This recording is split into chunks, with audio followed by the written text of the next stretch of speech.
இந்த தீய சக்தி ஆட்சி முடிஞ்சு பொட்டிக்குள்ளே போனதுலேருந்து என்னென்னமோ பண்ணுறாங்க, இது ஏதோ பேசுகிறாங்க, சோஃபாங்கிறாங்க, வாஷிங் மிஷினுங்கிறாங்க. இந்த அரசியல் வியாபாரம் பண்ணுறதுக்கான அந்த வெண்டிங் மெஷினே அவங்க தான். யார்? இந்த திமுக. இதில் நம்மளை பார்த்து வாஷிங் மிஷினுங்கிறாங்க. எலெக்ஷனில் ஓட்டுக்கு காசு கொடுக்குற அந்த கலாச்சாரத்தையும் அந்த கல்ச்சரை அடித்து நொறுக்கி இருக்கிறோம். எலெக்ஷன்லேயே அப்படி வேலை பார்த்தோம் நாம. நமக்கு எதுக்கு இந்த குதிரை, கழுதை, ஒட்டக பேரெல்லாம்? மக்களின் பக்கம் அப்படி இருக்கும்போது நமக்கு எதுக்கு இந்த பேரெல்லாம்? இந்த திருட்டு திமுக ஆட்சியை வச்சுக்கிட்டு ஊரடிச்சு ஒலையில போட்டு இந்த கொள்ளையை அடிச்சதுனால தான் உங்க கரூர் கம்பெனி ஓனர் ஒருத்தர் எங்க எங்க இருக்காருன்னே தெரியாம ஓடு ஓடு ஓடு ஓடு ஓடு ஓடு ஓடு ஓடு வராம் பாரு வேட்டக்காரன் ஓடினே இருக்கிறாரு. இன்னொருத்தர் ஃபாரின்ல போய் ஒளிஞ்சுக்கிட்டாரு. ஃபாரின் ஸ்டாலின் சார் நினைச்சிட போறீங்க, அவர் இல்லை. எனக்கு எப்பவுமே ஸ்டாலின் சார் மேல ஒரு தனி பாசம் ஒண்ணு உண்டு. அவர் கிடையாது, இவர் வேற. சிங்கப்பூருக்கு செக்கப்புக்கு போனார்ல அவரு. இன்னும் தோண்ட தோண்ட எத்தனை பேர் மாட்ட போறாங்களோ தெரியல. உங்ககிட்ட யாராவது லஞ்சம் ஏதாவது கேட்டாங்கன்னா கொடுக்க முடியாது சொல்லுங்க, நான் இருக்கேன் உங்களோட. அப்படியே ஃபோர்ஸ் பண்ணாங்கன்னா இது எங்க மகன், எங்க புள்ள, எங்க அண்ணன், எங்க தம்பி, எங்க விஜய், எங்க விஜயோட ஆட்சின்னு ஸ்ட்ராங்கா சொல்லுங்க. மக்களே, நீங்க கூட இருக்கும் போது லஞ்ச ஊழல் மட்டும் இல்ல, அதிகாரத்தை வச்சு ஆட்டம் போடுற யாரா இருந்தாலும் அடங்கிடுவாங்க.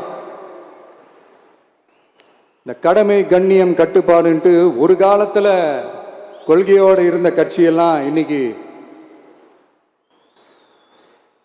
எப்படி இருக்கான்னு உங்களுக்கே தெரியும்.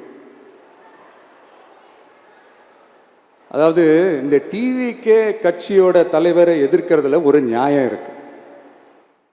ஏன்னா உங்க பொழப்புல மண்ணள்ளி போட்டான். என்ன இந்த ஊழல் லஞ்சம்லாம் பண்ண மாட்டேன்னு சொல்லி உங்க அரசியலையே ஒரு தெருமுனைக்கு கொண்டாந்து விட்டான். மக்கள் வேற அவனை தான் நம்புறாங்க. ஸோ இந்த விஜயை எதிர்க்கிறதுல ஒரு அரசியல் நியாயம் இருக்குது, அது புரிஞ்சுக்கலாம்.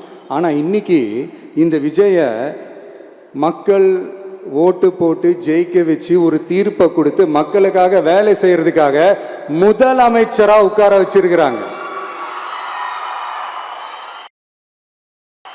இன்னமும் நீங்க தான் ஆட்சியில் இருக்கிற மாதிரி விஜய் கரூருக்கெல்லாம் போகக்கூடாது, விஜய் இங்க போகக்கூடாது, அது செய்யக்கூடாது, இது செய்யக்கூடாதுன்னு எனக்கு புரியலையே. ஆட்சியில் இருக்கும் போது தான் இவ்வளோ கட்டுப்பாடெல்லாம் போட்டீங்க, எஸ்ஓபிஸ்லாம் போட்டீங்க, ஸ்டாலின் சார் ஆப்ரேட்டிங் ப்ரொசீஜர்லாம் போட்டீங்க. இப்போவும் அதே பண்ணிட்டு இருந்தீங்கன்னா என்ன சார் நியாயம்? இல்லை, நான் தெரியாம தான் கேட்குறேன். இன்னும் கனவுலையே இருக்கிறீங்களா? முதல்ல முழிச்சு வாங்க, ரியாலிட்டிக்கு வாங்க. உங்க ஆட்சியெல்லாம் வீட்டுக்கு போய் டிவிக்கேன்னு ஆட்சி வந்து ரொம்ப நாள் ஆச்சு. ஒழுங்கா படி என்று சுப்ரீம் கோர்ட் ஓங்கி மண்டேலியே நறுக்கு நறுக்கு நறுக்கு என்று செம்மட்டியாலே அடிச்சும் இந்த திமுக முழிச்சிக்கல அப்படின்னா அப்ப கொஞ்சம் கஷ்டம்தான். வெற்றி தோல்வியெல்லாம் அரசியல சகஜம் சார். அதுக்காகலாம் வெறி பிடிச்சி இந்த பதவி வெறி பிடிச்செல்லாம் அலைய தேவையில்லை. நல்ல விதமாகவே சொல்றேன், நியாயமான அரசியல் பண்ணுங்க. ஓ, அதுதான் உங்களுக்கு தெரியாதுல்ல? இந்த தீய சக்தி திருத்தவும் முடியாது, அவங்களா திருந்துவாங்கன்னு பார்த்தா அதுவும் நடக்க போறதில்ல. அதனால வரப்போற இடைத்தேர்தலில் மக்களே இந்த தீய சக்தி திமுகவை நல்லா வெச்சு வெளுத்து விடுங்க. கான்பிடண்டா இருங்க மக்களே, நல்லதே நடக்கும், வெற்றி நிச்சயம். மீண்டும் சந்திக்கும் வரை நன்றி, வணக்கம்.